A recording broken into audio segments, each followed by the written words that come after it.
Welcome to another edition of Fridays with Fred. My name is Fred Said. Over the next 3 weeks, I'm going to cover buying an investment property for rental purposes and what are the steps required to successfully navigate through this process. Step 1, what are your expectations in regards to return on your investment? For example, let's use a $200,000 investment as far as the value of the property goes.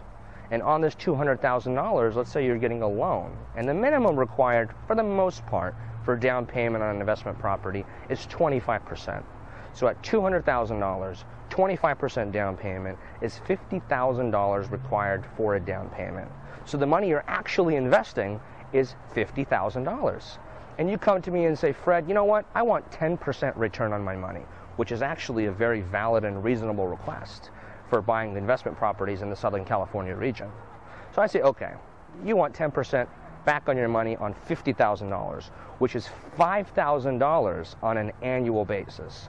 I will take those numbers and that analysis, and then step 2, what I'll do is I'll look at the Southern California region and see what areas can give you consistently 10% on your money invested.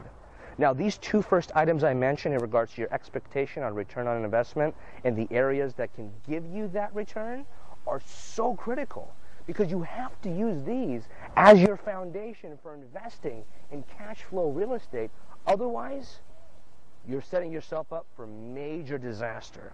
And when you're investing $10, $20, $30, $40, $50, $100,000 of your own cash and your own hard-earned money, don't you want to make sure that you do everything possible up front before you actually invest?